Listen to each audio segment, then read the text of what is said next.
Welcome, everybody, to Electric Libertyland, episode number 218.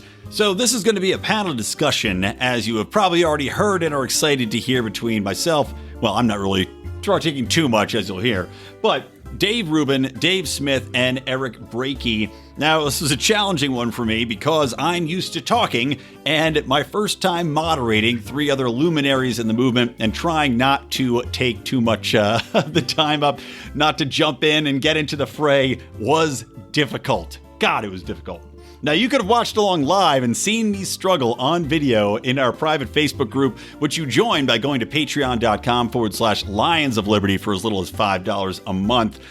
So join us now. All the bonus content will be yours for the taking. And also, guys, I will put in the show notes at lionsofliberty.com/episodes/ELL218, the former debate between Dave Smith and Eric Brakey, so you can see that whole thing play out, should you be so interested, as well as my last interview with Dave Rubin talking about pill popping.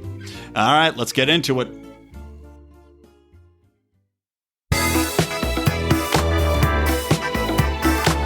Welcome to Electric Libertyland, here on the Lions of Liberty podcast, your weekly shot of culture, comedy, and liberty with your host, Brian McWilliams. All right, we are live, gentlemen. So, I have a very rare opportunity. It was a lot of twists and turns to this show, but on this Electric Libertyland, I am pleased to welcome in two people that I have I've spoken with before. One I have not, but has become infamous from his appearance with Dave Smith on this very podcast. I'll bring them in order. First, Eric Brakey, former senator, state senator from Maine. Welcome back to the Lions of Liberty podcast and the first Electric Libertyland as a guest. Glad to be on with you, Brian. Fantastic. I will welcome back Dave Smith, of course, part of the Problem host. He is more than familiar with most of our audience, both sexually and intellectually. Dave. Hello. Happy 95th birthday, Murray Rothbard. There we go. And wrapping out this panel is Dave Rubin of the Rubin Report, who was back pretty quickly. I just had Dave on talking about pill popping and white pill, black pill, red pill, blue pill, but he's back now to give his take on a previous discussion. So Dave, welcome back to Electric Libertyland. Good to be with you guys. And as long as we're giving birthday shout outs, happy birthday to Nazi sympathizer Dr. Seuss. It's his birthday today. And as you guys know, we've got to get rid of all of his books because he hated First people. They came for Alex Jones, then they came for Dr. Seuss. Yeah, they canceled. They said they're no longer publishing 6 of his books. It's almost, what a genius ploy this would be, though, by the Seuss publishing group. You know, whoever has the rights, they're like, we're going to start canceling all of his books. And then their sales skyrocket as people desperately try. Like the Potato Head people have been buying up all the Potato Head. There was one bookstore that wouldn't sell, I believe this is true, wouldn't sell Jordan Peterson's 12 Rules book, but they were still selling Mein Kampf. Yeah, that happened in New Zealand, I think. Yeah. Because 12 Rules, people. telling young men to clean their room is really dangerous, but Mein Kampf, I mean, that's history, you know? Yeah.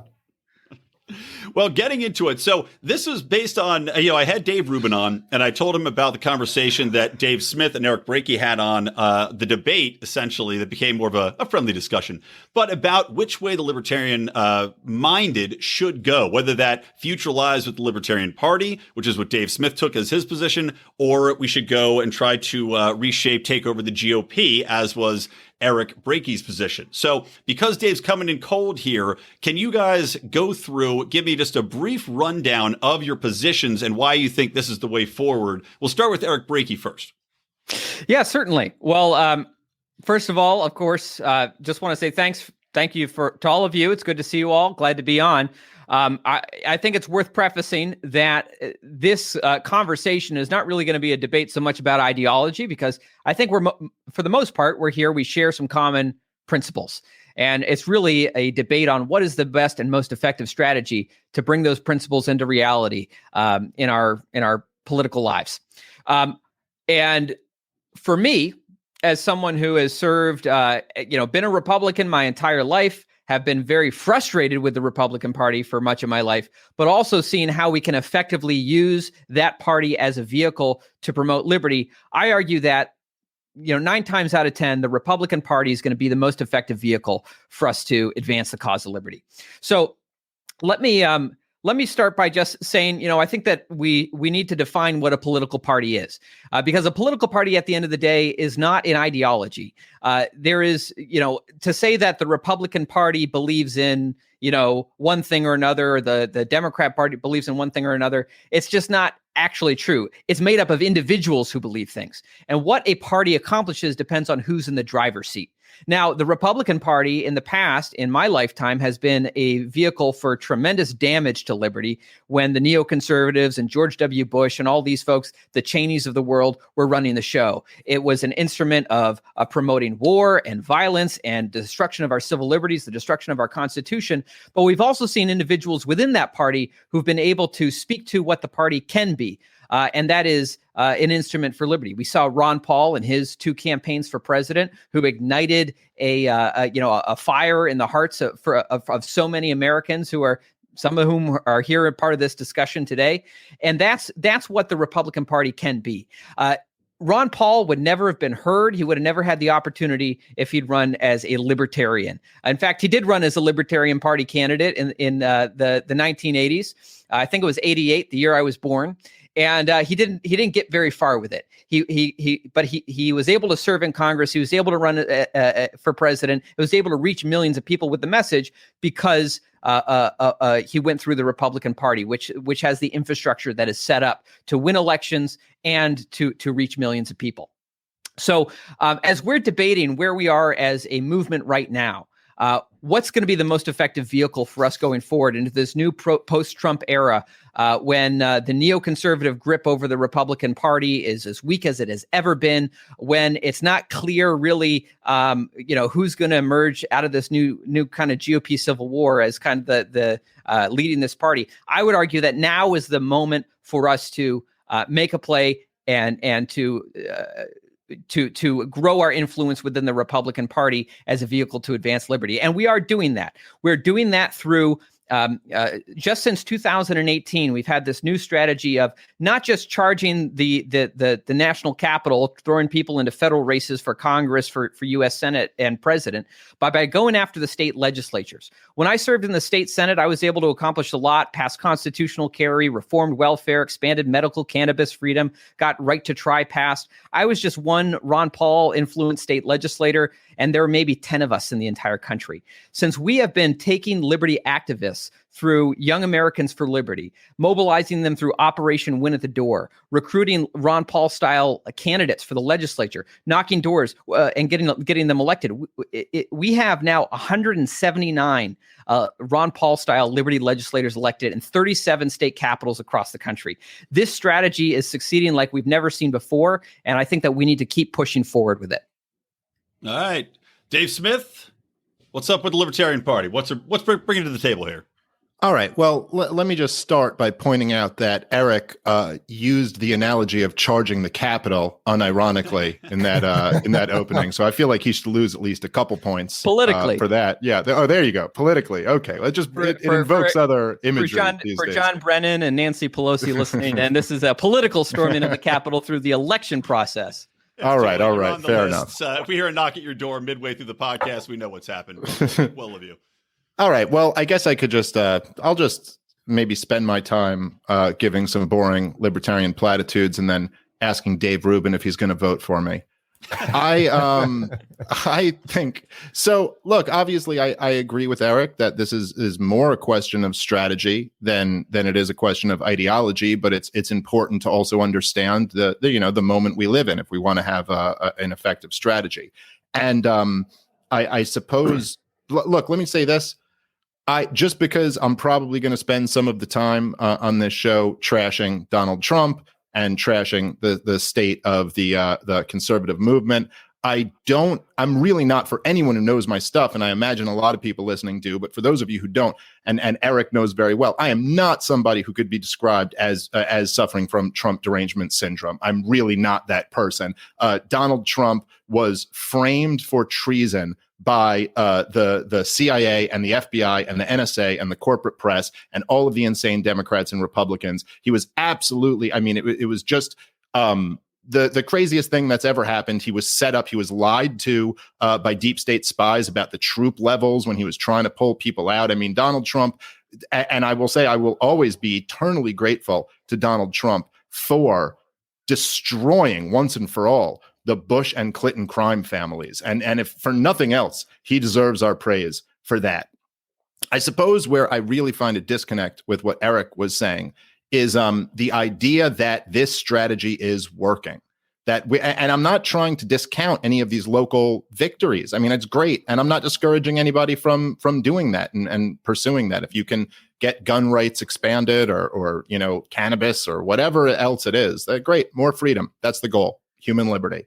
That being said, we, at the end of 4 years of Donald Trump, not only live under the biggest, most powerful government that has ever existed in human history, but we were literally locked in our homes by the government. To say that the strategies that we're using are working and that liberty is increasing, to me, is so removed from the reality of the last year of American life.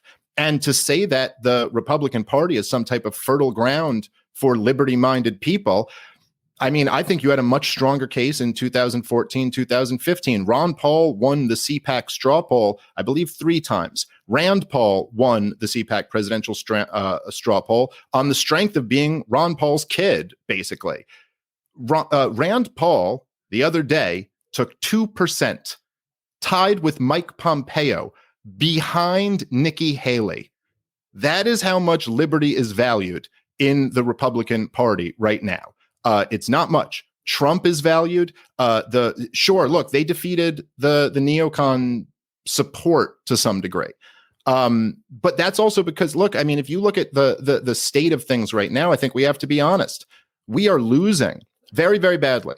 This is true for libertarians. It's also true for conservatives. We are all losing. I mean, it's also true for progressives who actually care about issues of substance. I mean, if you care about banning, Mr. Potato Head or something, then you're doing great. But if you actually care about like power imbalance or banker profits or wars or mass incarceration, you're not doing very well.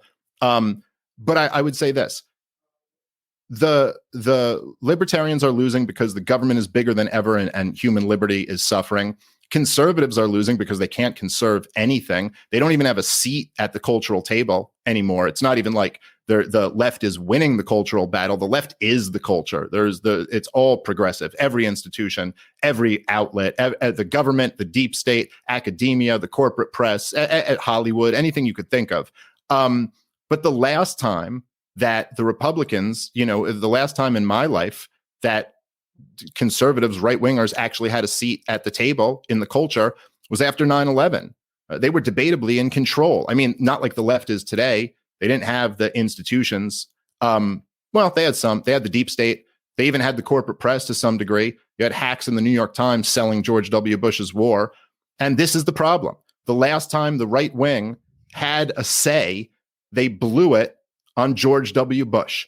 Not even Ronald Reagan's kid. They blew it on George H.W. Bush's kid, and not even George H.W. Bush's smart kid, his idiot kid, who lied the American people into a war, got a million Iraqis killed, blew $2 trillion. And this is why they've lost everything. They blew their credibility on George H.W. Bush's idiot kid. And I'm sorry, I'll wrap up here. But the truth is that it's easy to be against the dominant culture. And we should be, because this dominant culture is a threat to all of us, and the state is a threat to all of us. But I actually think that trying to take over the Republican Party and make it an instrument for small government is Einstein's definition of insanity, trying the same thing over and over again. And it has never worked. It's not going to work. It's designed not to work.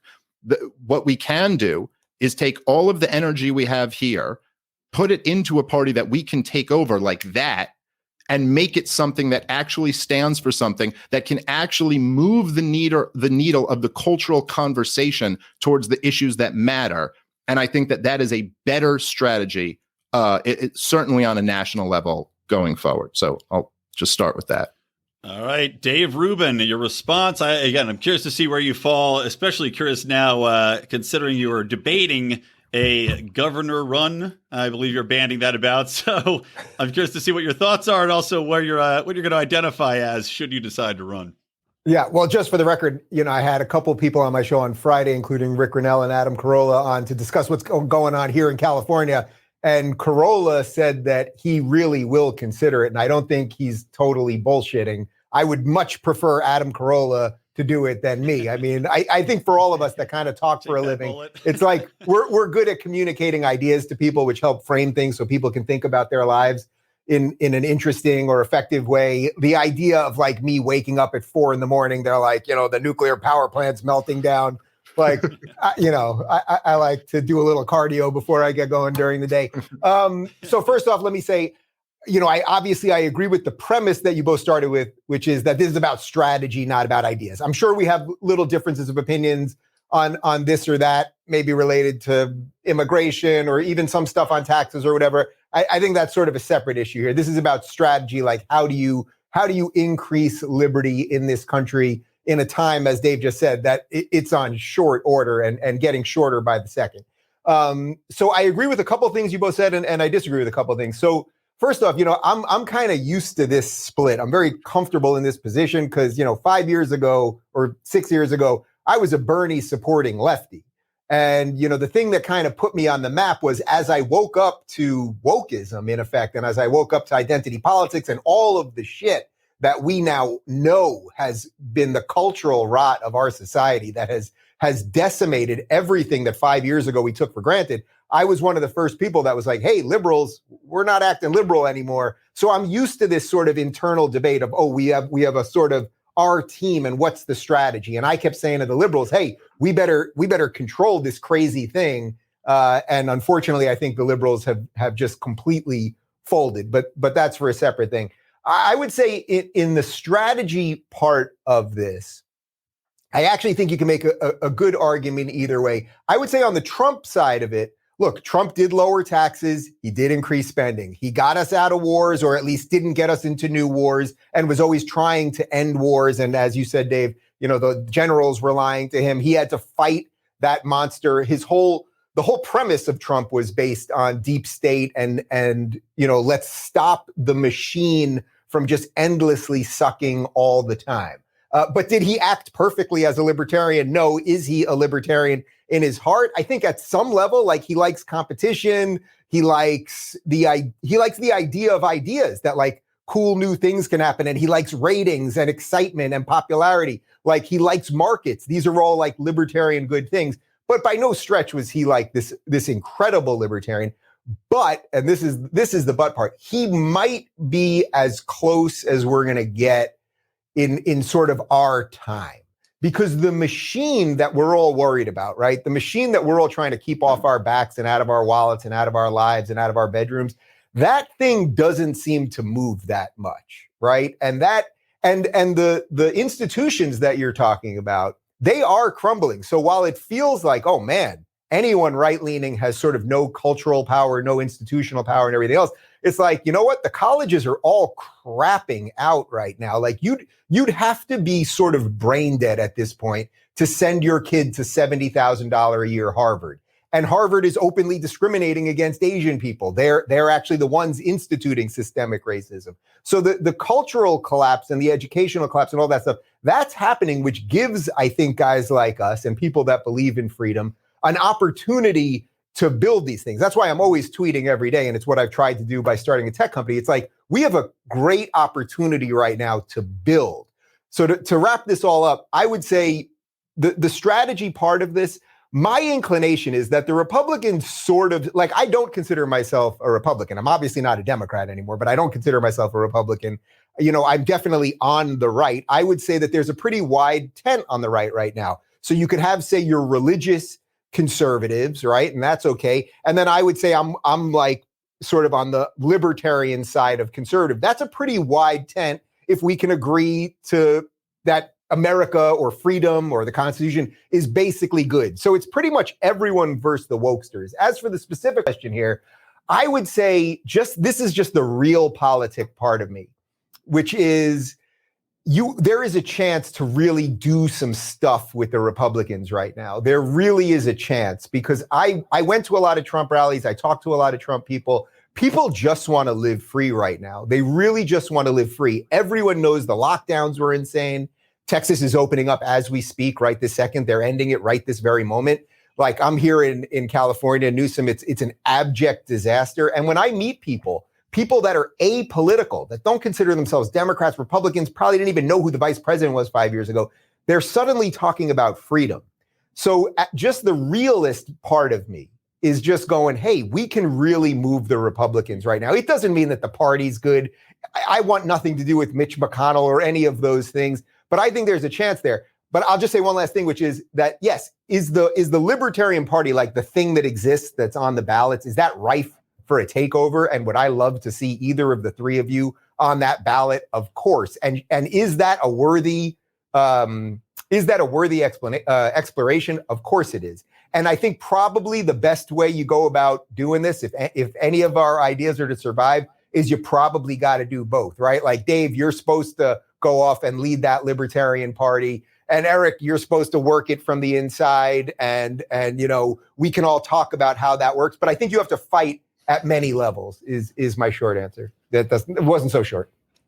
Well, that's all right. And there's a couple of things you said there that I wanted to kind of jump off on to continue the conversation. One is, we're talking about cultural influence. Obviously we know, as Dave Smith mentioned, the left owns Hollywood. They own our academia. They own a lot of our media institutions. Which side is better equipped moving forward to fight the cultural war? Because when we look at things, you look at the GOP, and yes, I agree that they're open. There's people that are sick of what they're dealing with. But I wonder if that well is so poisoned to so much of the population that trying to fight from that point of view is just going to fall on deaf ears and basically result in nothing. Whereas maybe from a libertarian perspective, because it's basically been silent for so long or ignored, there might be a little bit more ability for people on a broader spectrum to listen to that cultural messaging. Real quick, I want to take a break to tell you about some messaging, and that is messaging from one of our sponsors, Zippix Toothpicks, nicotine-infused toothpicks. I have been raving about these for quite some time. Actually, I was just at a bar on Saturday night. Yes, I was inside. No, I didn't have a mask on. And there's people smoking. I'm shooting pool with a buddy of mine. And we pull out these toothpicks. And I tell you, as always, they are a hit. We were talking to some gentlemen, baseball coaches, and hello, Sean, if you're listening out there. I think he's listening to the podcast right now after meeting me. But, it's amazing when you see people gravitate towards these because they taste good, they got the hand-to-mouth feel, and you get that little buzz as if you would be smoking a cigarette, but without all of the taste, the flavor, the stink of it. You can do it in public. You're not going to be judged by people. No one's the wiser. But not only that, I've been telling you about the B12 caffeine-infused toothpicks, which are absolutely dynamite. They make my hangovers a million times better, and I think they will help you as well. So check those out. Use promo code LION at checkout for 10% off your order, guys. Zippix, Zippix, toothpicks.com. All right, let's get back into it. Well, I would say that you have to examine the reason why the Republicans lose the culture war constantly and why they've been losing and losing and losing. And if you don't think about this, then you're just going to keep applying the same strategy and keep losing more and more ground. And I, excuse me, I don't completely disagree with Dave. I mean, I do think that the system is falling apart and a lot of institutions are spinning out of control.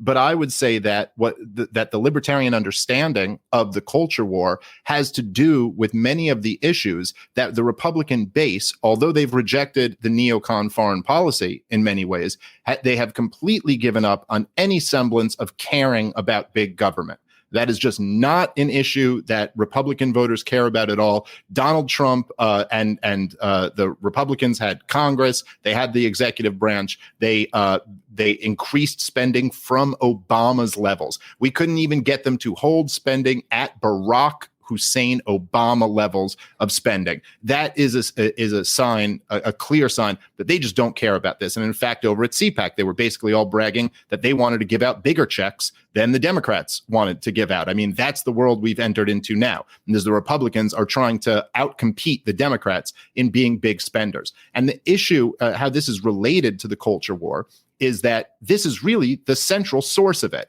And there's many sources, but this is the central one, is that government has gotten so big, so out of control, and just enormous and so consequential that we have to fight a culture war every 4 years over who gets to control it. Because the truth is, we have many different cultures in America, but we have two very distinct ones, the left and the right. And there is no amount of social engineering that is going to make rural Alabama have the same culture as downtown Brooklyn. Okay. But one side is going to win and rule over the other side every 4 years. And this is what motivated so many people to vote for Donald Trump. And this is what motivated so many people to vote for Joe Biden, that they don't want to be ruled over by the other guy. And the only answer to somehow call a truce in this culture war and somehow lower tensions, because really no one's going to win, short of a bloody civil war, no one is going to dominate the other side. The only answer is to decentralize, reduce the size and scope of government. And this is an issue that Republicans have clearly no appetite to even pretend to take on as they once did. I can give you a little bit of silver lining, which is that as I started locals.com, which is my tech company, I've been fundraising, obviously. It's just part of it. You have to do it. And I've been spending a lot of time in Miami because that's where all the refugees from Silicon Valley who created so much of this mess, right? They created all the tech companies that became these giant behemoths that censor everybody and the rest of it. Then they realized when they looked at their capital gains tax, because they're always voting for Democrats, not that the Republicans are so great. Now they're all fleeing the homelessness and the drug use, and just San Francisco has just utterly collapsed. Well, they've all moved to Miami and they're all moving to Florida, right? And why are they moving there? They're moving there because there's lower taxes. It's much better for business, obviously. The weather ain't bad, all that stuff. What I can tell you is this, and I had a bunch of dinners with like pretty up there people in that world that does create so much of the culture, or at least it's not Hollywood creating in that way, but it's the piece that allows us to see what is culturally relevant, that sort of thing. A lot of them who 3 years ago absolutely would have said they were liberals or absolutely would have said they're progressives, they look like they got hit in the face with a frying pan. Like they cannot believe that their life has been upended by the things that they voted in, to the point that they had to move their families. And it's not just one person or two people. It's a ton of people. I'm sure you guys all know people that are getting the hell out of Cali, getting out of New York. So the silver lining, I think, is that, and this is the hope, is that the people that are fleeing these states that do have influence over the culture, but not only the culture, the institutions, meaning that they will build the next great tech, that they will build the things that will be decentralized so that we can free ourselves from Twitter and Facebook and YouTube and everything else. They are waking up. Now, can they make the full move and suddenly go, oh, yeah, I really am, in essence, a libertarian? And we can always whittle what that full definition is. I don't know that they can fully do that. But to get those people to say, okay, I'm going to start a new party, that's tough. I don't know that you can get them to say that they're a Republican either, or even that they would openly vote for a Republican. That's why this is so complex, because the PTSD that the left has done with people is just incredible. Like I'm literally at dinners with people who are like whispering at private houses about, I'm for low taxes and states' rights, as if it's a bad thing, but they just left San Francisco, where if you say that, they'll take you out and string you up. Yeah. Well, I want to get back to something that Dave Smith said, which is about radical decentralization, which to Dave Rubin, I think it's great, and I hope that this is a great awakening moment for a lot of people, because I know those of us who live in the states where the people are moving to are a little worried about all these folks moving from California and what ideas they might be bringing with them. So they ought to build a wall. Florida, I was telling people to build a wall. I might move there just to be the guy that builds the wall. But to radical decentralization, I want to get to what Dave Smith was saying, which is, for the most part, I absolutely agree that is the only way out of this culture war, where I think we kind of agree perhaps on the diagnosis. The diagnosis is that we are continually giving more and more power to Washington, D.C. And so we have this kind of Game of Thrones now, where everyone just wants to claim the Iron Throne for themselves to dominate everyone else and to impose their world and cultural view on others. So the only way out is decentralization, recognizing that Maine is different than California, different than Alabama. Every we're a collection of societies, not one big blob of people, as Tom Woods would say. But if we agree that that's the only way out, how do we actually accomplish that? Now, we could kind of wait around for the anarcho-apocalypse to come and hope that it'll turn out in our favor, or we need to wrestle with the system as it is right now. Recognize that there are these institutions available to us where we can have an influence on policy to take power back from the federal level. And the state legislatures are right there for the taking in so many states, and also to Dave's point, his argument, we got two Daves, to Dave Smith's point that the GOP is, out of reach. I would argue that while the Libertarian Party is certainly easier to take over than the Republican Party is, because there aren't very many vested interests really guarding the Libertarian Party because it's not a threat to anyone in political power these days. I would say the Republican Party is a lot. It's not as far out of reach as Dave Smith might think that it is. When I was 23 years old, fresh out of college, it took me 6 months. I organized a couple thousand people and we took over our state GOP in the course of 6 months. If I could do that in the state of Maine, there's no reason that we can't take that model and do that across the country. Now, of course, the model of trying to take things over from the top down, where we just run people for federal office and try to capture Washington, D.C., that doesn't work. It's a fortress. They guard that fortress very hard. But we're a grassroots movement. We take things over from the bottom up, which is essentially what Dave is trying to do in the Libertarian Party. But I'm saying that if we applied that strategy to the Republican Party, half the battle is just showing up for the local GOP meetings. But you show up consistently, before you know it, you're going to be running the thing.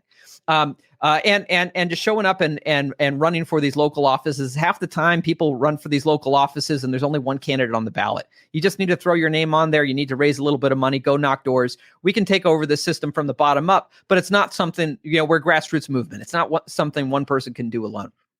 I think we have to get past the intrinsic unlikability most libertarians have built into them, though, if we're going to do a lot of this, active, getting involved in local level stuff. There's a lot of hills to climb there. Well, anyway, I agree. If you're a libertarian without the people skills, maybe you can support someone who's got the people. That's just, of course, you're a libertarian without the people skills. You're talking to the only three of us that exist in the world right now on one podcast, which hopefully you guys can hear me, by the way. Apparently, my volume died out, but it wouldn't be a podcast if somebody's audio didn't crap out. All right, great. All right, Dave Smith, you had something to add?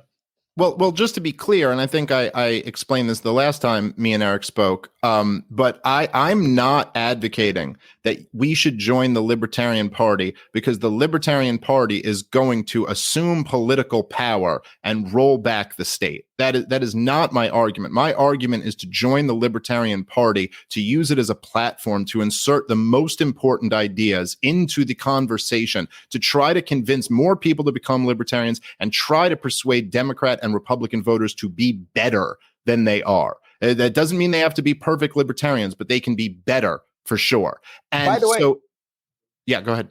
No, sorry. Well, the argument you're making is exactly the argument I was making in 2016 in the summer when there was that. Remember that very brief moment for a couple of weeks when people were talking about Gary Johnson and there was this slight chance that he could get into the debates, right? And I had him on the show and, I'd hung out with him a little bit and he's a nice guy and I'd like to smoke pot with him and go skiing or whatever. But he was just a terrible candidate, although he was a pretty good governor of New Mexico, but he was a terrible candidate. And he had, like, if you want to turn me against pot, it's like the guy can't remember anything. It's like, you're going to do it. But what I did in that summer was I said, I'm going to support Gary Johnson. I don't think he's a great candidate. I think Trump will beat the hell out of him in debates. I think Hillary will out-policy him.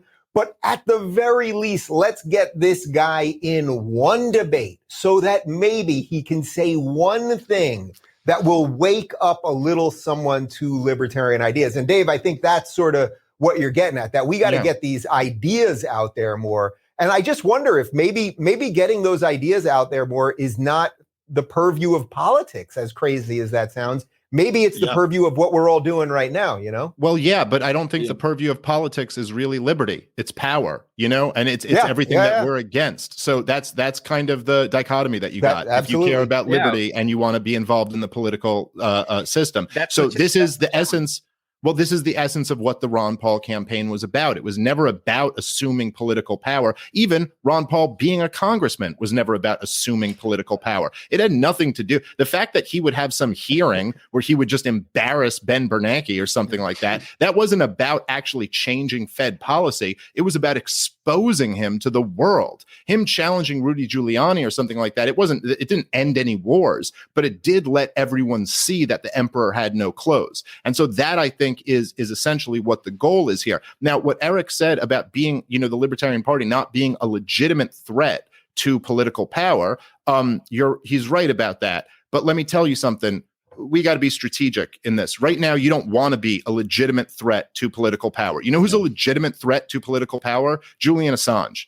And that's where you'll end up if you're a legitimate threat to political power. Those people who stormed the Capitol weren't even, but they could be used as an example, and they're going to ruin those people's lives. People will be in jail for decades. They will treat you like the people in Waco if you are a legitimate threat to this power. There's too much power, and we need to finesse around it and wake as many people up as we can without trying to have a direct confrontation with the federal government. That's just not going to work out in your favor. So what do you guys say to the argument then that if you do this, so Dave, let's say you're right and you start reconstituting like a somewhat or even semi-remotely functional libertarian party, which of course I think is a worthy goal, that ultimately you just, so you get 5%, right? Like 5 freaking percent, you triple or whatever Jorgensen got, what did she get? Like 1% or something like that, right? Like, a little over 1%. Okay, so you 5 times it, you 5x it, thus ensuring that the progressives who are only getting more emboldened, only coming for everything we hold dear, only coming for all of the good stuff that America has ever been about, you just ensure that they remain in power basically forever. What's your counter argument to that? Because I get that all the time. And by the way, there were people like higher ups at the Libertarian Party that wanted me to run this last time around. And not that I would have done it anyway, but I was like, that's the thing that just would, for me, is like, the idea that I would have helped usher in Joe with dementia, or at that time, it could have been Bernie or Elizabeth Warren. It's like, no, I just Sure. So I get that point completely. And just let me disclaim what I'm about to say by saying that I do think it makes sense to be strategic. And I made this point last time me and Eric spoke. Like, I wouldn't, if lockdowns were raging on, I would not support primarying DeSantis in Florida, or I wouldn't support, primarying Rand Paul or Thomas Massey or something like that. Like, I think you do have to be strategic in when you do it.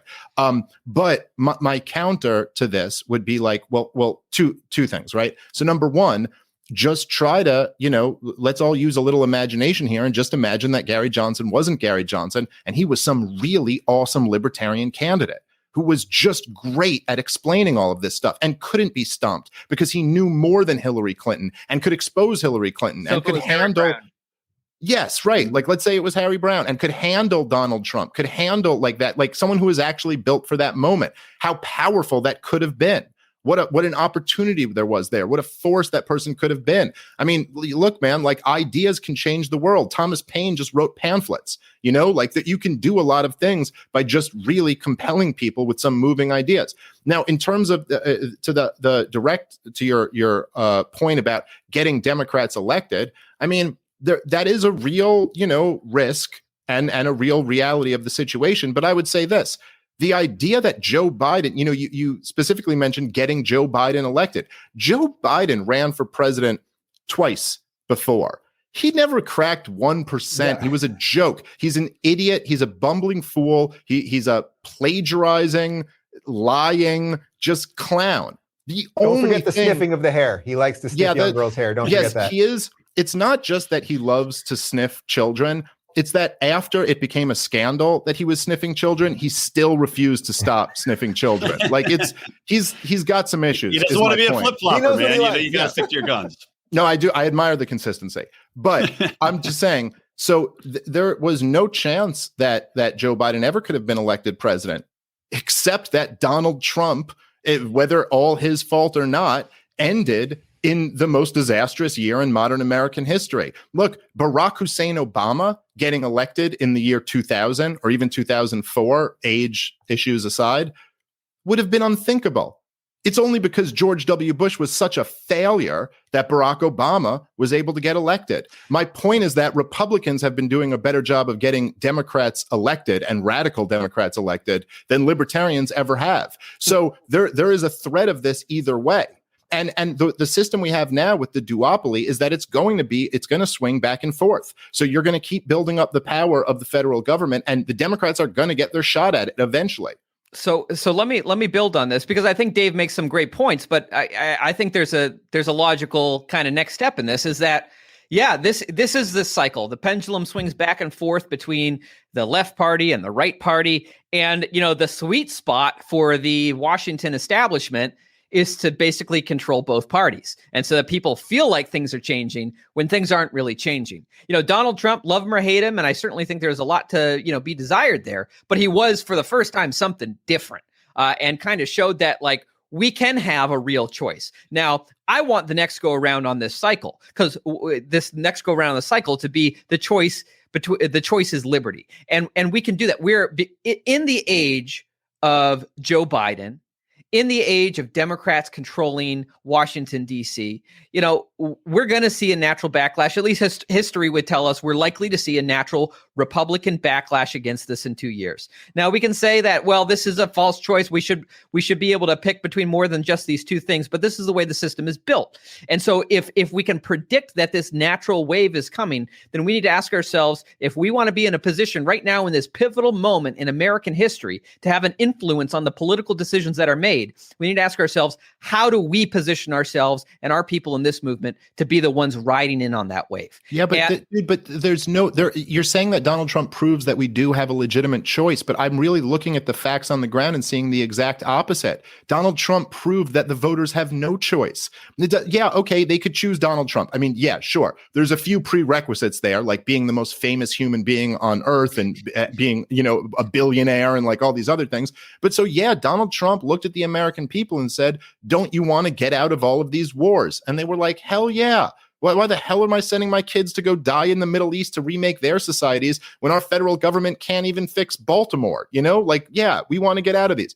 But we're still in all of those wars because the American people don't really have a choice. Because as soon as Donald Trump got in there, what did they do? Well, they went through his cabinet and systematically removed anybody who was outside of the establishment. They came down on Flynn. They came down on Bannon. They got rid of all of them. They boxed him in with this Russia hoax bullshit so that he couldn't make any type of meaningful deal with Russia, because that would have been proof that he's a Russian agent or whatever they were saying, right? So and that's just Donald Trump, who they were able to control. Imagine somebody who was really a threat to the establishment. We have no idea what they would do to them, but we could kind of guess based on Kennedy's career. But the irony is, I think it's very possible that at least within the next 20 years, we'll never see anyone close to a threat to the establishment as Donald Trump, right? Because now, after everything that you just said, all the things that they did to destroy this guy, the spying on him, everything that happened the last couple of weeks, the way the media treated him, I mean, just look, has there literally been one negative story written about Joe Biden in these 7 weeks? I mean, one story. Everyone knows that the president of the United States has dementia and nobody talks about it. That seems like a problem to me. But that is, you're talking really about the calcification of the system, that the system is so corroded. And by the way, I think there's some arguments to be made that having it be so corroded is kind of good, because we basically got it good here in America still, basically. You know what I mean? We're all still walking around pretty much doing what we want, although lockdowns have altered that pretty significantly. But if a guy like Trump could only get so far, then the guy that comes in that has the personality, has the money. So let's say this isn't the right example, but like if there was an Elon Musk guy, like a self-made millionaire, well, really billionaire, who had all the right libertarian ideas, he's going to go through the system. And after the media is done with him and big tech's done with him and deep state's done with him, I actually think the way the system is, either, I don't know if it's a feature or a bug, but the way the system is at this point, I don't think anyone would be able to do much of a better job. Yes, did Trump make some mistakes on management and all that? Of course he did. And that's, the thing that I always said about Trump was people really, especially the most MAGA people, and I didn't decide to support the guy until this past summer. So they thought he was Jesus. They really thought that he could do anything. And the guy did a whole hell of a lot, but he ain't Jesus. And I don't know that anyone could walk through that machine and come out on the other side even remotely unscathed. Yeah. Let me build on this, because I think I think the big realization of the Trump years is just realizing, when all is said and done, how much little power the president actually has.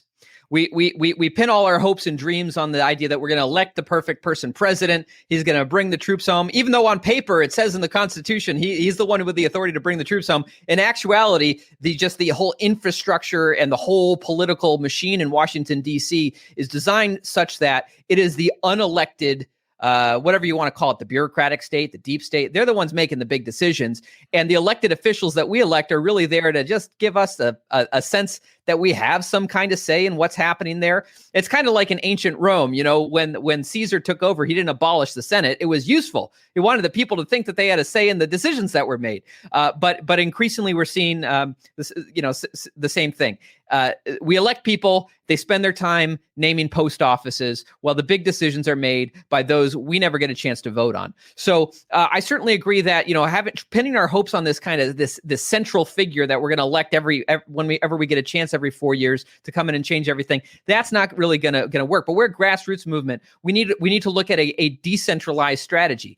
And while they could take out one president, if we elect hundreds, thousands of Liberty people to state legislatures across the country, are they really going to do mass arrests to arrest all of them all at once? I mean, if you have state legislatures across the country passing the Defend the Guard Act, saying that constitutionally the National Guard is commanded by the states, not the federal government, and we are not going to let our young men and women in the National Guard be sent off to fight in Afghanistan for a third decade without even a declaration of war. What are they going to do about that? If we start passing things like the 10th Amendment Center has proposed, the 4th Amendment Protection Act, things to nullify the power of the federal government, when there's no one person they can just take out, what are they going to do about it? And that's why I believe this is the strategy.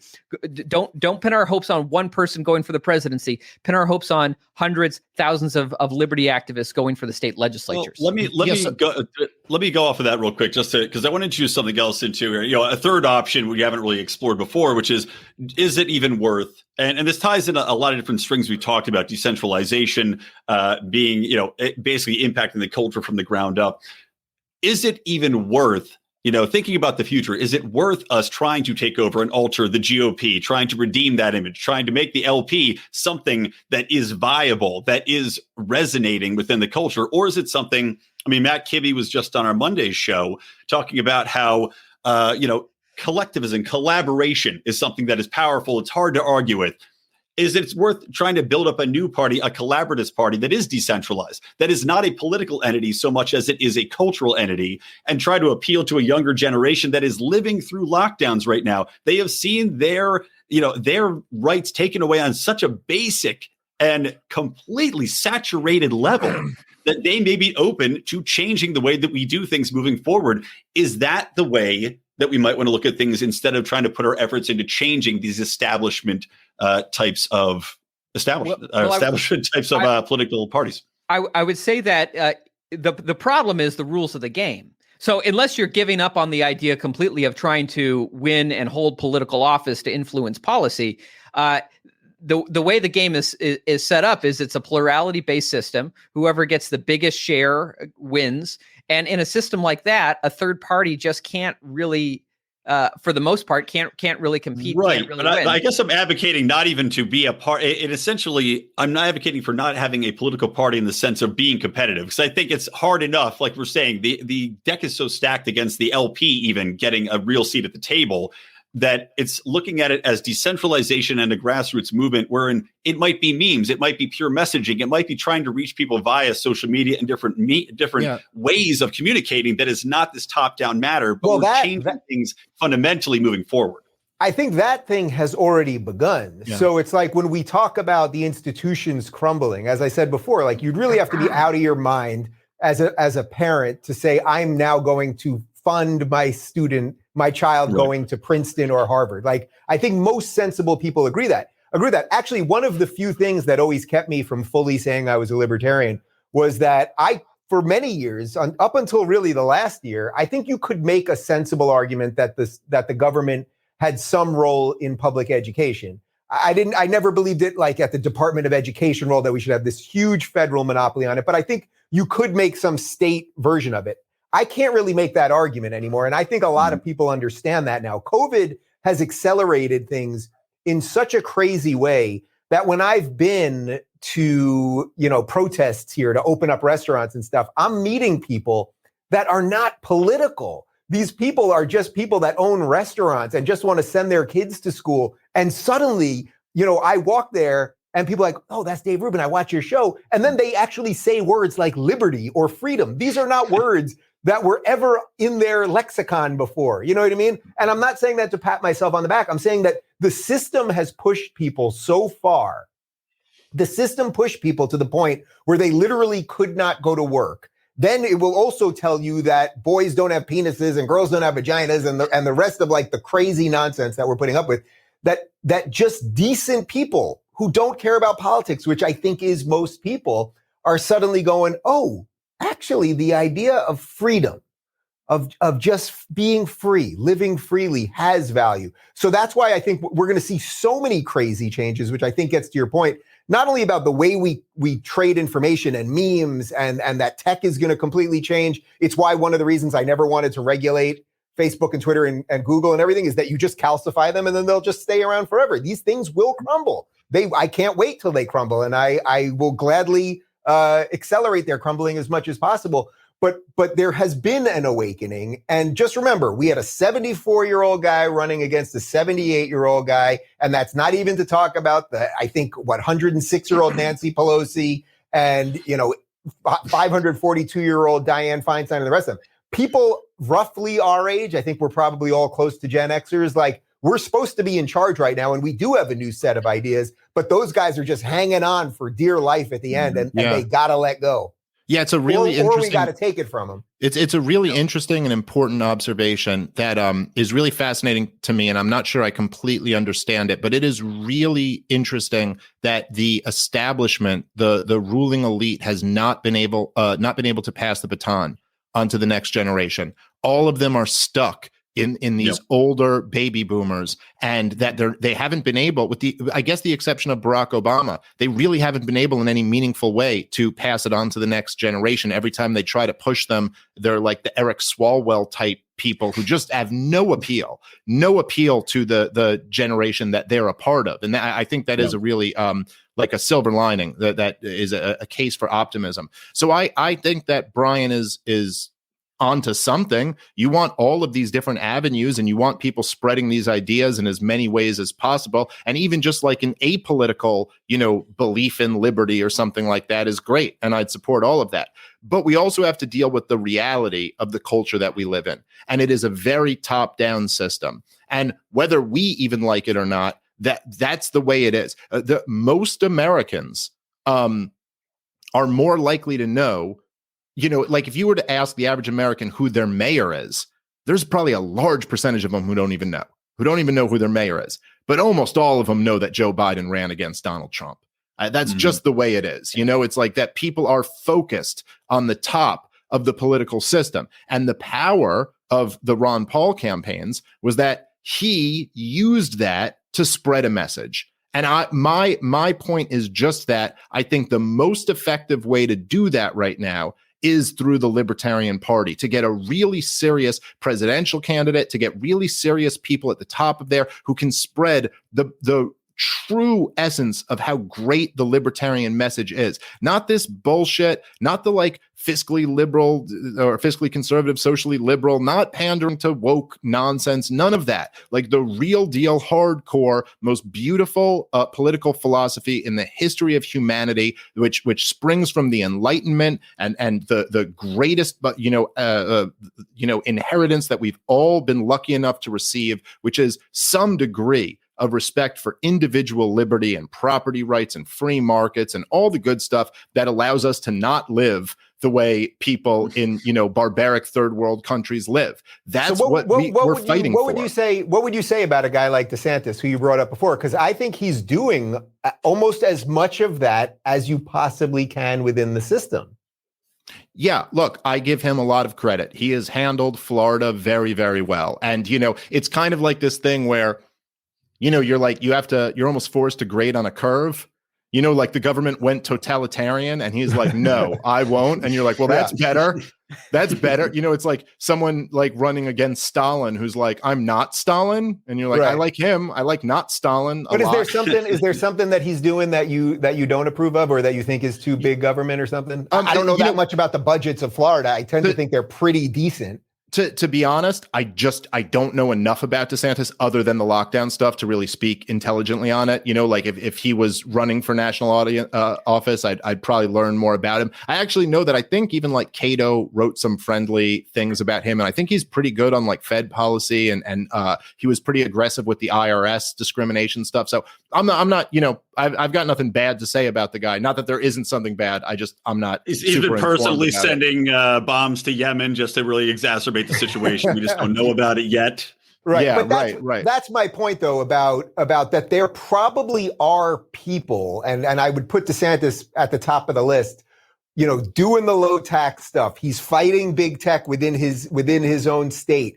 The COVID stuff, I was just there. He kept the state basically open. And I was at restaurants with 90-year-old women in Florida because they're all old. And if you wanted to wear a mask, you wore a mask. If you didn't, that I think are probably accomplishing about 90% of what you want to accomplish. A guy like him.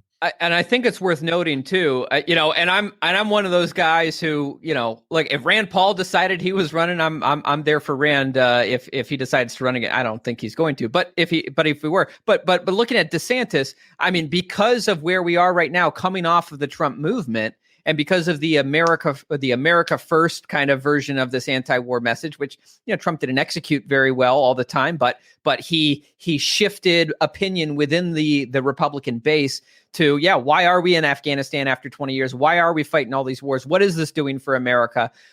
Someone like DeSantis, who's being backed by someone like Matt Gaetz, who's trying to carry that kind of anti-war America First message, I think it's very conceivable. DeSantis is, I guess he was in Congress. I would have to see what his record was like on foreign policy when he was there. But someone like DeSantis could conceivably try to take that America First message forward and continue with that growing anti-war sentiment in the Republican Party, especially when Joe Biden's administration is full of neocons. Yes, that's the key part. That's the key part. There's no reason to think that right now the Republicans are suddenly going to start being the party of war again. I get it that every couple of years we got to go to war because everybody's got to get paid. Like, I get that.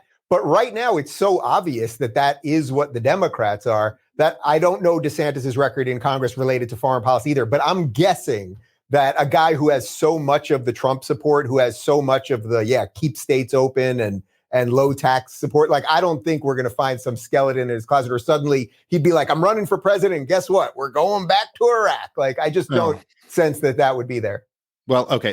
This is probably where I'm going to have to really disagree with both of you guys on this. And as I said in the beginning, look, I mean, Donald Trump is not what the deranged lunatics claim he is. He is not a Russian agent or literally Hitler or, whatever else, that they wanted to say about him. And Donald Trump was not some unique evil to the office of the presidency. The thing that was so evil about Donald Trump was that he was so much the same as Barack Obama and George W. Bush. This idea that Eric, and maybe it's because you're a Republican and I'm a libertarian, that you kind of tiptoe around it and say like, well, maybe he wasn't perfect. It's like, maybe he oversaw the genocide of the people of Yemen. Well, no, even grading on a curve, man. No, even grading on a curve. He is a war criminal who deserves to be tried and buried under the prison, just with right alongside Barack Obama and George W. Bush and John McCain and all the rest of them. What he did to the people of Yemen by propping up the Saudis through that war, the rate of civilian casualties went up. The rate of drone bombs went up. He did not end one war, which is what he promised the American people he was going to do. And so the idea, you're absolutely right that the neocons are in Biden's administration. Donald Trump made John Bolton the national security advisor and Mike Pompeo the secretary of state. This is not the idea that he was just like, well, he didn't execute it perfectly. No, he continued the Bush-Obama foreign policy to a T. The only reason why Donald Trump, I agree with you that I like that the talking point is that he didn't start another war. I like that he convinced a lot of right-wingers to be skeptical of these wars. But let's get real. Donald Trump didn't run on not starting another war. Donald Trump ran on ending the wars, and he ended none of them. And Donald Trump, the only reason he didn't start another war was because we're out of countries to bomb. They don't even know where to start the next war. He flirted with one in Venezuela. Okay, I guess I'll give him credit for not going through with it, even though he easily could have, because he did declare some other guy was the president and did start sending all type of money and weapons into the resistance there. It didn't turn into a hot war because it turned out the movement he was supporting was a joke and completely collapsed. By the way, and I'm not 100% certain this is true. I don't know if any of us are, but I kind of believe it that Mattis was telling the truth when Donald Trump said he wanted to assassinate Assad. And they basically convinced him out of it because they just weren't in position and ready to do it. So it's not as if Donald Trump was a disaster on foreign policy. Now, Dave, I'm not here, I'm not here to defend Donald Trump. I'm not here to say that he was great on foreign policy. I'm here to say that I think that all presidents have been terrible on foreign policy in my lifetime.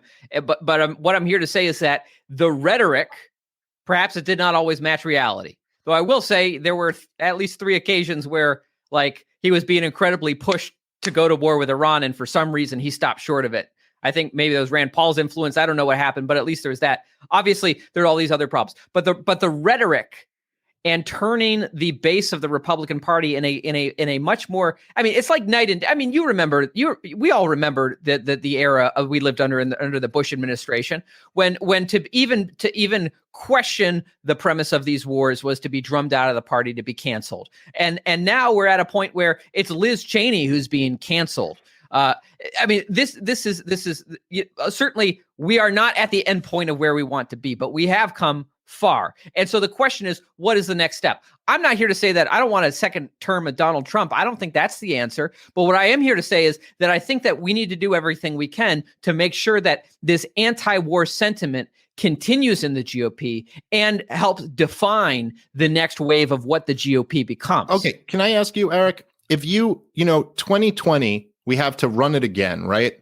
Let's just say in a hypothetical world, okay, it's the same race between Joe Biden and Donald Trump.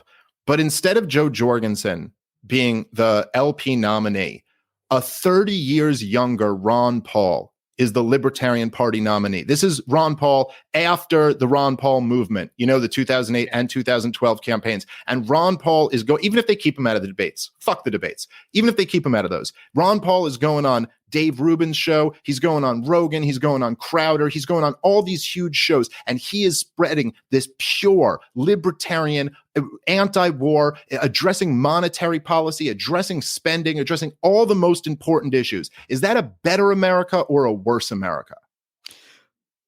Well, first of all, I'd say, thankfully, I'm registered to vote in Maine, where there is ranked choice voting, so I could rank my first choice first without splitting the vote. But yeah, certainly. I'm not asking for you. Well, I'm asking for the country. Is it a better, Eric? Give me an answer on this. So, that is a better America, and you know it. Yeah, is it a better America if someone like Ron Paul instead of Joe Jorgensen was running and spreading the message?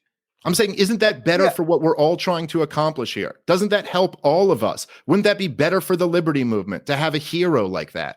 I certainly think it would be, but I would take it even more if Ron Paul was running as a Republican, where he could reach millions of more people and get people to take a look at him like he did in 2008 and 2012, who never took a look at him when he was running LP in But the problem with that, though, is that, even though Rand Paul is not Ron Paul, I like Rand Paul a lot, but, when he was on stage, not this last time around, 8 years ago, it was fairly obvious that not only did they put him all the way at the end, but he's on stage with the wrong people. So every time he says something that's remotely liberty-minded, it's like the conversation is so out of whack that it's like, what is this guy doing here with the crazy hair? So Dave, I'll answer your question clearly, which is 100%. Of course, you're right. And of course, I would support that guy all the way along. And then you'd have the Sophie's choice, right? When you got to the end.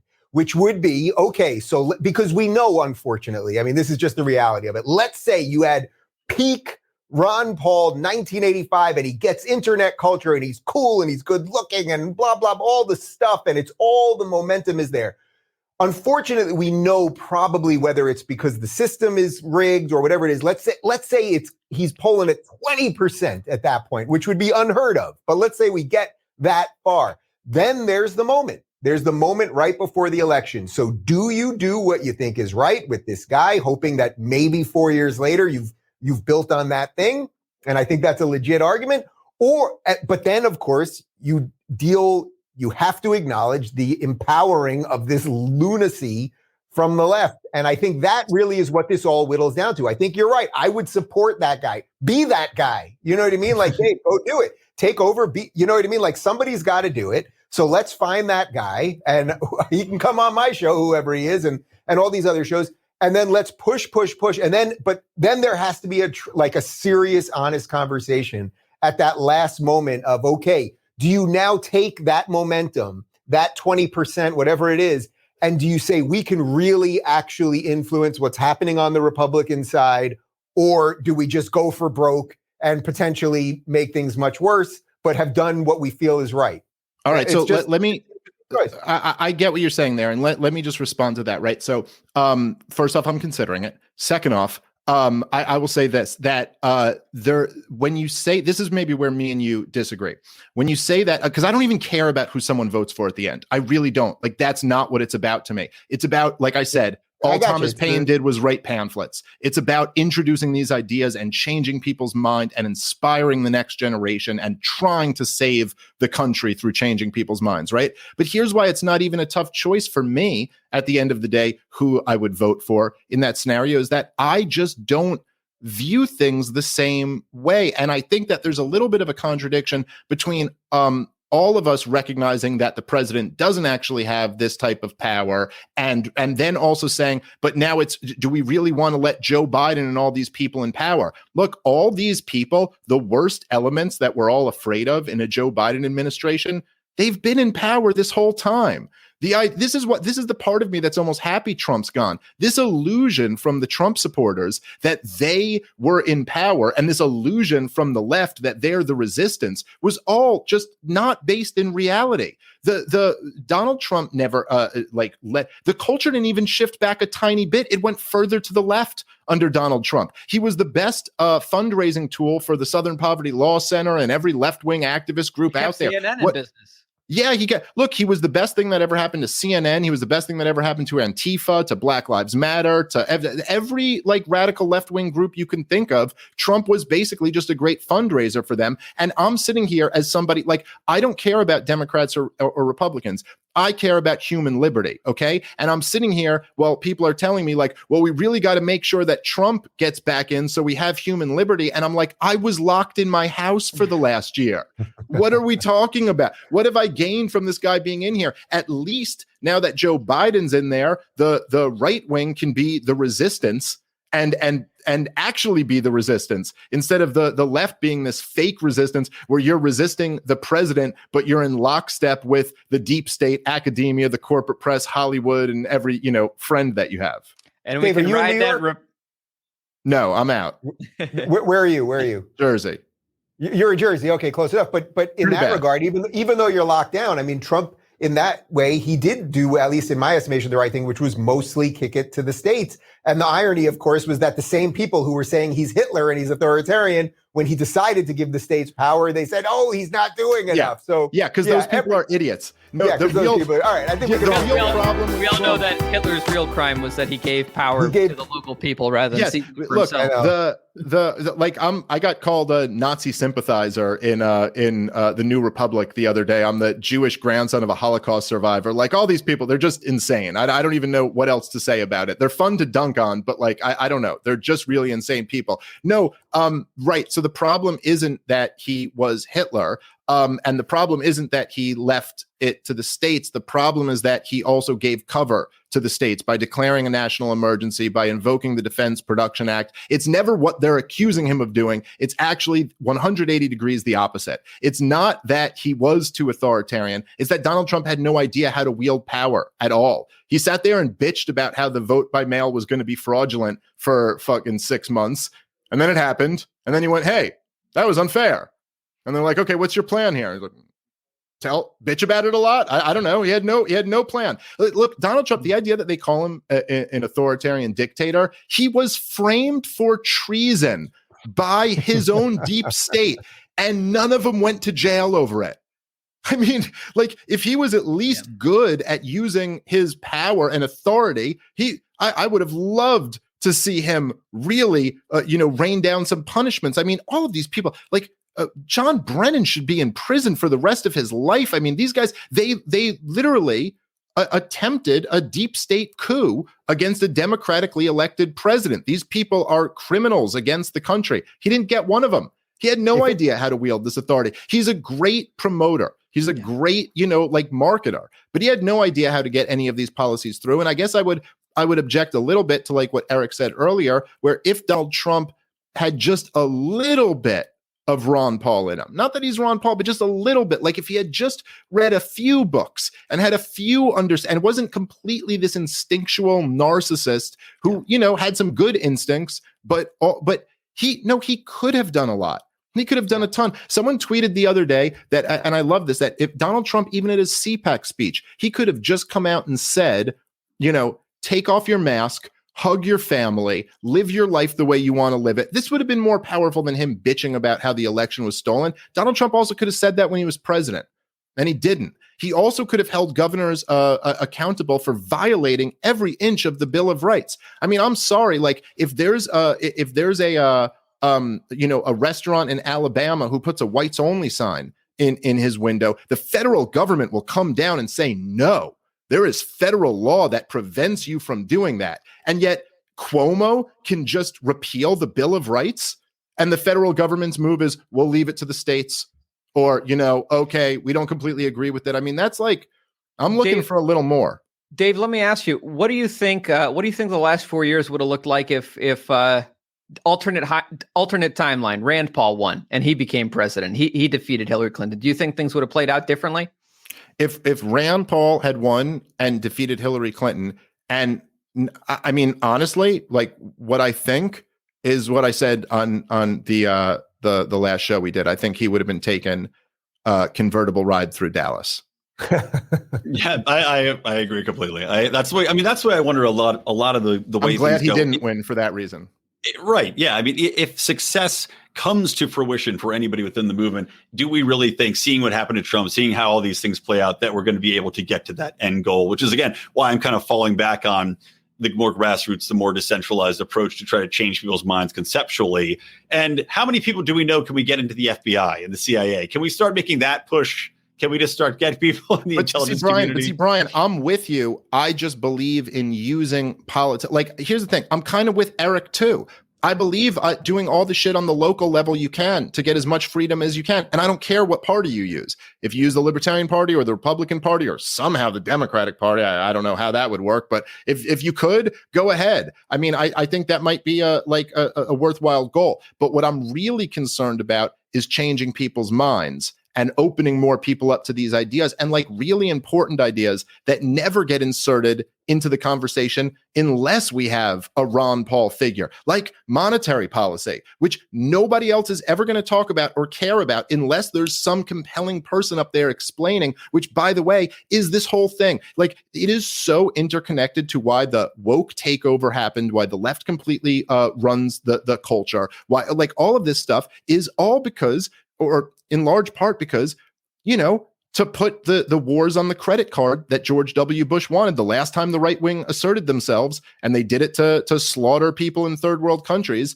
We had to lower interest rates down to like the Fed fund rate, like to 1%. And then everyone started buying houses because it was such a good deal at such low interest rates. And then we had a crash in housing. And then what happens? There's the rise of the radical communist socialist left, because when the rich people get all the money after the big crash, what do the idiot leftists say? Communism. That's the solution here. And then you had a corporate plot to throw them off the scent of the economic issues, and that is wokeism. And that's what's overtaken this whole thing right here. Occupy Wall Street scared the hell out of the establishment. Then that's why you see all those charts where, like, you know, the mentions of racism after 2010 just shoot up. All of a sudden, it's all the New York Times wants to talk about. JP Morgan's like, we'll send all of our white executives to diversity training as long as no one's outside protesting. And that this is what's like destroyed the country, is all of this stuff. Who the hell is going to talk about monetary policy at CPAC? Yeah. Well, you make a great point. And actually, you know, it's funny. I did an episode talking about the way I thought messaging should be handled for liberty and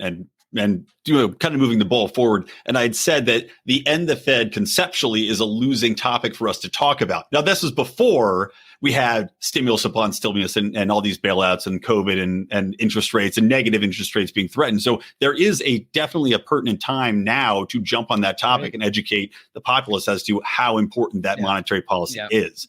So I know Eric agrees with me on that. Like, I'm not. I know that's not a debate. And I know we're getting long in the tooth here, so we'll wrap it up soon too. I know we're all busy people as well. So go ahead, Eric, and then Dave, if you want to weigh in as well. Yeah, no, I just want to say, if we're coming to the end here, I just want to say, well, first of all, thank you to you all. Thank you, everyone watching. It's great to talk with both the Daves and Brian. I think the ultimate thing I just want to emphasize here is, building on what Dave Smith has said. Yeah, the right is the resistance now. I mean, we all are. We've always been the resistance. There was this weird 4-year period where the left thought they were the resistance, but really they controlled every major institution in society. But right now, we need to ride this resistance wave into positions of political power to fight back, because we are coming to a breaking point in American history. There are these moments in American history where you arrive at a breaking point where suddenly things start to break down, and there are these big moments of change. And what that change looks like, that's a chapter of history that hasn't quite been written yet. Does the pendulum swing more towards tyranny, or does it swing back more towards liberty? And really, I think what happens there depends on all of us. It depends on the activism we do, getting the message out there like Dave advocates for, but it also depends on getting our people, those who have a principled belief and understanding in liberty, into positions of decision-making power as much as possible over these policies. And the Republican Party is the most effective vehicle that we have available to do that. As we've elected people to the state legislatures across the country, we have 179 Ron Paul-style liberty legislators that have just been elected in the last few cycles across 37 states. As this critical mass continues to build, and we can continue, riding this anti-Biden wave that's coming, we can continue growing that. We can start doing interesting things like nullifying federal power, passing the Defend the Guard Act. And while they could take out one person, they could take out a Rand Paul, if he were ever president, they can't take out Eric Brakey. Don't sell yourself short, buddy. Well, I don't want to take that. I don't want to be in that car in Texas when that. You'd be a libertarian folk hero. I guess if our day is going to come one day, there are worse ways to go. But anyway, this is a strategy that we can use to take these positions of power. And let me just end on one thing. There's a reason why, and I said this in my last debate with Dave. There's a reason why Bernie Sanders and Alexandria Ocasio-Cortez aren't trying to infiltrate the Green Party or the Peace and Justice Party. They're going after the Democrat Party, because we live in a two-party system where if you want to have any opportunity to influence the levers of power, or to pick up that ring of power, which of course we want to take that ring of power and march it all the way to Mount Doom and throw it in there and be done with it. But if you want to have that opportunity, you got to be able to win. And right now, there's really only two paths to do that under the way that the game is built. It's through the Republican Party or the Democrat Party, and the Republican Party is a lot more amenable to us and our principles and our views than anything else that can actually win. Dave Smith, and then I'll give Dave Rubin the final countdown. Okay. So I would just say, as I pointed out in our last debate, the reason that AOC and Bernie Sanders are going into the Democratic Party and not starting their own thing is because they're not actually what they claim to be. They're tools of the establishment. They're not actually principled leftists at all.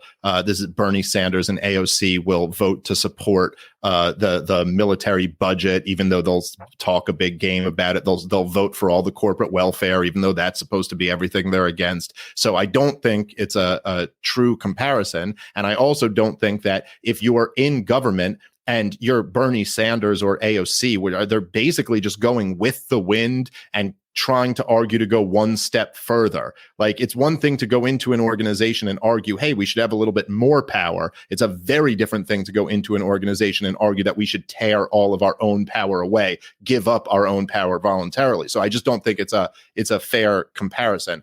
I would say this: there were a lot of libertarians, even the really hardcore, what are known as right-wing libertarians, like, Lou Rockwell and Ron Paul and Hans Hermann Hoppe and all these type of guys who were much more sympathetic to the left than the right during the George W. Bush years, because George W. Bush was, this was like I said, the last time the right wing had a seat at the table where it was really, who was getting canceled post 9/11. It was anyone who criticized the troops, the Dixie Chicks and the like, and they weren't getting canceled because their name were Dixie Chicks, and that was offensive. If someone had inserted the idea that Mr. Potato Head is problematic, they would have been laughed out of the country in 2004. Like, nobody was thinking this way. Okay. And so it was easy back then to say, well, the Nation magazine has these articles against the war in Iraq, and they have these articles against the Patriot Act and the Department of Homeland Security and the TSA. And it was easy for a libertarian to be like, hey, we got to ride this energy because, look, man, these people are really against the same thing that we're against. And I think that's a lot of what's happening right now to a lot of us liberty-minded people. Yeah, it's like this left-wing thing is so totalitarian. I mean, it's so incredibly totalitarian. They want to control how you think. You can't even say, I don't think you can change your gender. Like that, you're not even allowed to express that. Or you could have your career ruined. And I'm not even talking about people like us in the public eye. I'm saying like some regular lady can have her career ruined if she just goes like, I don't think someone with a penis is a woman. Like, you're not even allowed to make the most common sense statement. And so anyone against that, like, of course, we got to ride that energy. But I'm just making the point that the last time we rode that energy, we got this.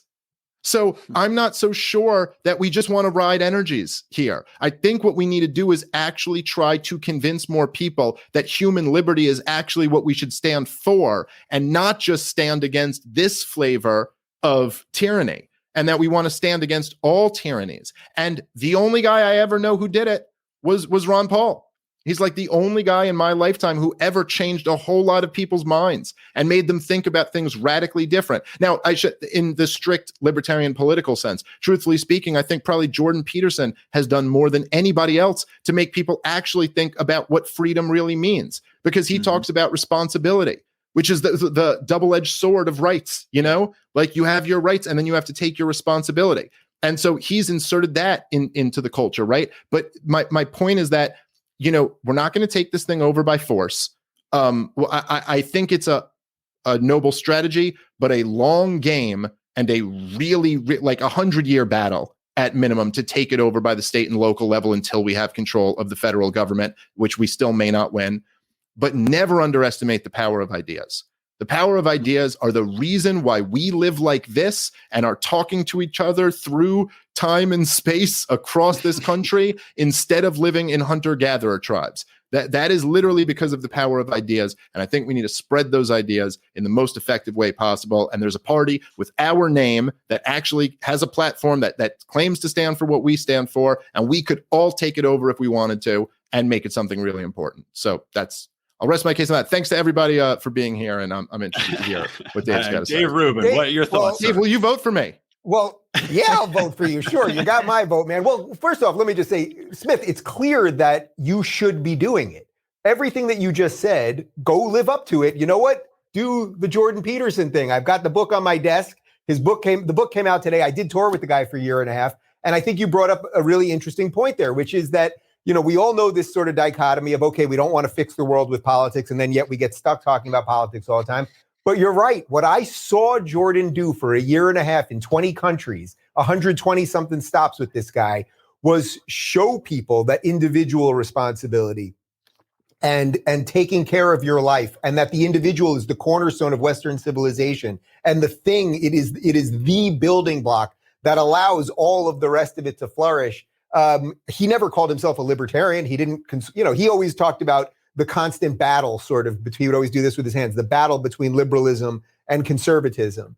And what I saw this guy do was, through the power of ideas, get people to be better. So they didn't all magically become card-carrying members of the Libertarian Party overnight. But you know what they did? They started dressing better, and they got off drugs, and they mended relationships with their parents, and they got better jobs and a whole bunch of other stuff. And I say this as someone that I'm better for having done that year and a half of my life. So I think there's a lot of ways to win this battle. Yeah, take over the party. Take over the freaking party. Take it, run with it, build it. I'll support you. You come on my show anytime. And then at the same time, work with the Republicans like Ron DeSantis, who are probably doing 90% of the stuff while within the system. And by the way, that message of that you work from outside the system on the idea front, and then you work from inside the system at the granular level, that's what I would say about taking over everything, not just the political system, but how do we take back big tech? Is it just that you regulate it? Well, I know none of us want that, right? But is it just competition? Well, if they can blow up your servers, it's probably not just competition either. So every system that is failing us right now, whether it's the political system, the tech system, the educational system, like all of those things, they all can be fixed because the power of ideas has now lent itself to extraordinary technology that will save us at the same time. But you got to run with it, and you got to run with fixing some of the stuff on the inside and keep pushing ideas. I'll just say one other thing, which is, I sort of pushed the word classical liberal, or the phrase classical liberal, back into the American lexicon, right? It was sort of this forgotten thing. And I kept saying, well, the left isn't liberal anymore. And then I had to make this really strong distinction between leftism and liberalism. But now when people come up to me on the streets and they'll say something about being a classical liberal, and then we'll always get into debate, okay, how's that different than libertarian, blah, blah, blah. The point is, you can do something with ideas. You really, really can. There is someone watching this right now that one of the four of us said something that sparked something in them, and they're going to say it at something that's going to spark someone in something else. And now that we live in this time where we're all freaking doing this, probably from different states through these pipes, like the way you can change the world, the speed at which you can do it now is so extraordinary. We can fix things a lot quicker than we ever could have in the past. So I'm hopeful in that regard, and we'll keep having these conversations and see what we can do. But as far as they'll take him in the convertible and take him out.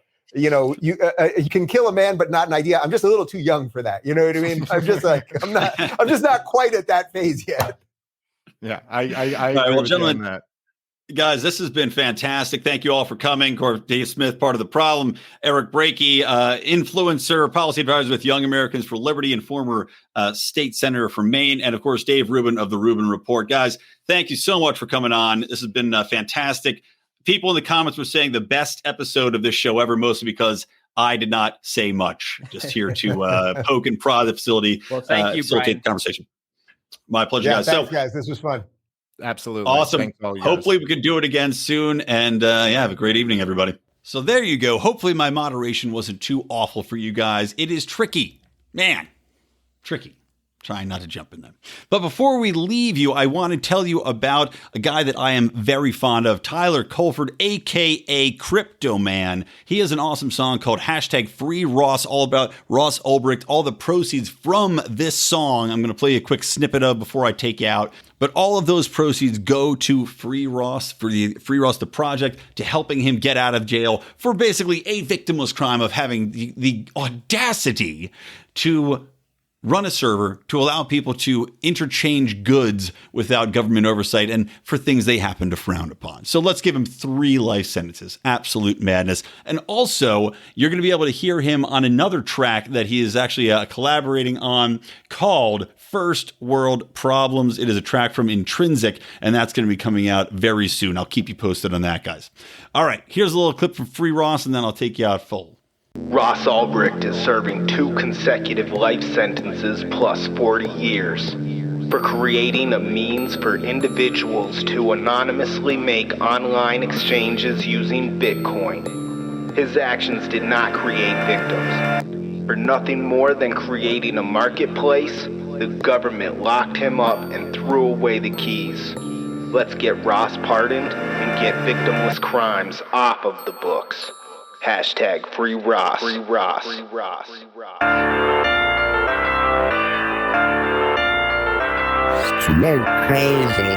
Crazy. These are perilous times when they ruin your lives over victimless crimes, and they sever your ties from your business, loved ones, and family. Why? New slave labor, they barely pay ya. Don't care about work ethic or major. In the prison system, the training criminals doesn't matter, public or private. Love it, man. That song kicks. Hashtag free Ross, guys. Check it out. Listen to it. Support it. From me, Brian McWilliams. From my guests, Dave Rubin from the Rubin Report, Dave Smith, a part of the problem, and the always great Eric Brakey. This has been Electric Libertyland, reminding you to always stay plugged in to Liberty.